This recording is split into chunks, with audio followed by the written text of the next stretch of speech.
Hi, I recently rode to Denmark's highest hill on my e-bike. So this was a real sort of surprise, enjoyable journey. And I wasn't expecting it to be what it was, but it turned out to be a really nice kind of day out and ride on my electric bike. So the place where there's two areas here, Møllehøj, and forgive my pronunciation, Ejer Bavnehøj. So they're about the same height, about 560 feet. And these are the kind of highest hills in Denmark. There's some other areas I think round about the same height, and there's some other areas that look more dramatic coming out of kind of lower elevation. But yeah, this is particularly, it's the place to go. And yes, you can see on the sort of marking stone here, 170 meters, 0.95. So my expectations were pretty low actually, based on a Google review that I'd seen of Møllehøj, rather than this particular site here at Ejer Bavnehøj. And I was quite impressed that there was a tower and landscaped gardens, and there was a place where I could sort of sit and eat and drink the coffee that I'd brought with me on my electric bike. And it was lovely. The weather wasn't that great, even though it's summer here in 2021 in Denmark. It rained on me 4 times during the ride, including while I was at this particular site.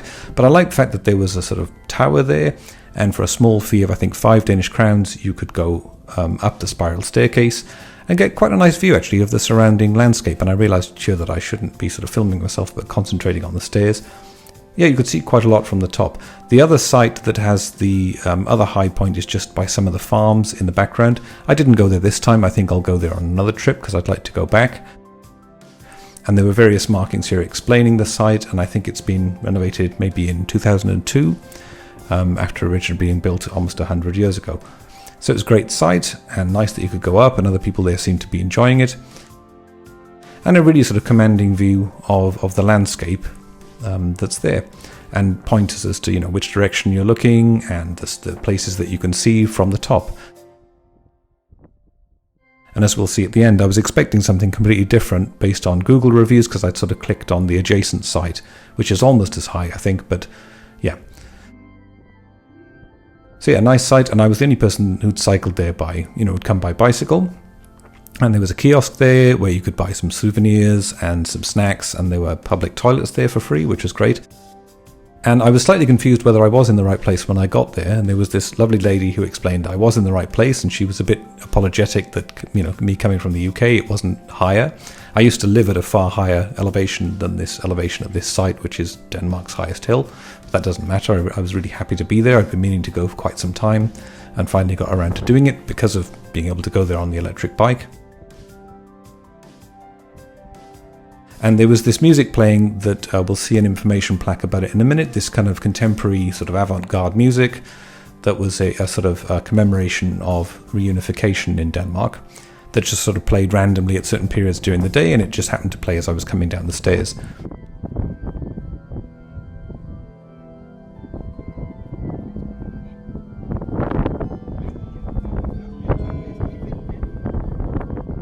And overall, especially based on my expectations, it was nice to kind of hear the music. It was nice to have the site was quite sort of, grand and open. And it's nice to be able to go to these places that previously I would have only considered going to by car. But one of the great things about having an electric bike that's got 2 batteries, so it's got 1,250 watt hours of capacity, is that you can make this kind of trip. Someone like me who hadn't cycled very much for like 35 years before coming to Denmark, I hadn't cycled really since, the sort of BMX craze of the 1980s. Yeah, I'm able to reach these kind of places and make a day trip out of it. So here we can see the information plaque about the composer Wayne Siegel that had made this piece of work to mark the 100th anniversary of South Jutland's reunification with Denmark. So that kind of played throughout the day. And the approach to it was, fairly gentle roads. There was a bit of an incline that was a reassuring thing that I was in the right place approaching it, but generally fairly easy riding around the actual site itself. Some of the other routes were a bit sort of more challenging, just in terms of the amount of traffic coming past, as we'll see. But the overall distance then of my trip was 72 kilometers, which is a distance I would never attempt on like a normal bicycle. And typically I would drive that kind of distance if I had a car in Denmark, which I've decided not to do for now. So some of the route, as I say, was a little bit sort of, there was sort of fast-moving traffic and so on, and not much of a cycle path. But generally, there were places to stop on the way. We're in Skanderborg now, and this is a place I have visited previously with my family in a rental car. So, I'm able to ride on this electric bike with the double batteries and plenty of assist where it's doing about 3/4 of the work if you want it to these places that I'd previously only been able to visit by car. And there was a detour at one point due to some roadworks over a bridge. So I ended up just popping off into this forest to get back on the route I was going, had a bit of a snack. And also, in a previous video I made about Danish cycle paths, different types of cycle paths that I'd seen, someone pointed out that I'd completely missed the whole mountain biking system and the very kind of organised and well-labelled system that they have for that, going from green up to black flags to tell you the difficulty of the kind of trails that are there. And just next to this site where I'd been sort of sent off on a detour, I happened to see one of these. So this is the information board, and you can see the different coloured flags there, and it's telling you all about, the routes and where you're allowed to ride and the different rules and conditions. And yeah, that was great. It was nice to see that. So, these are kind of going into the trails that were there around the lake. And I really love the fact that compared to by car, where you've got to think about where to stop and where to park, on a bicycle, if you see something that you just want to have a look at, you just stop, as long as it's safe. Have a look around. Oh no, look, there's an Ioniq in the background there, Ioniq electric. That's interesting, as I was just talking about comparing, my previous trips by electric car, that particular model, and my electric bike now, this one that I've got for touring.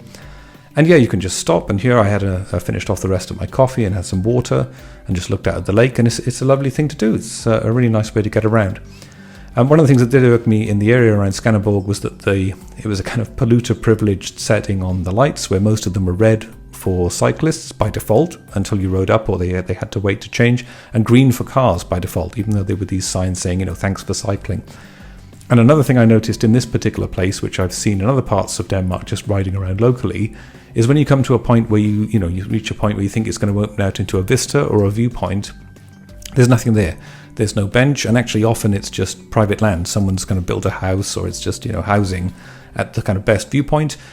And it's lovely for obviously the people living there, and I don't begrudge them that in any way, but there's no public access to some of the best views and angles on some of these vistas, and particularly here where there's this lovely lake, and it might be nice to go up to the lakefront and have a look at things and see it from particular angles when it really opens out and you can see the main sort of view of it.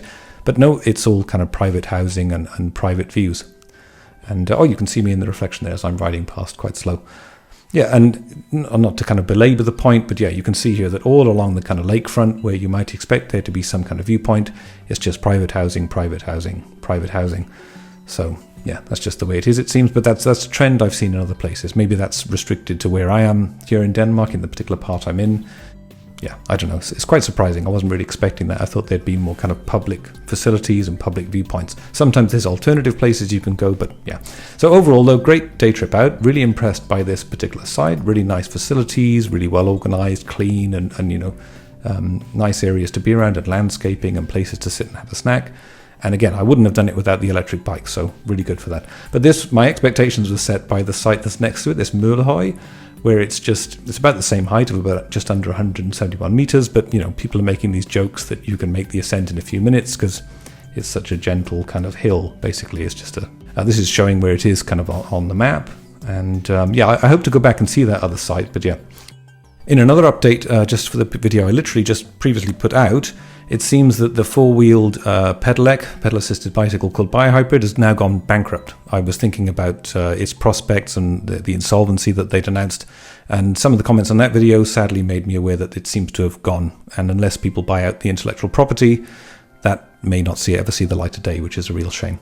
So if you want to see more videos like this of my electric bike trips, just let me know in the comments. I haven't done a dedicated one about just electric bike journeys before.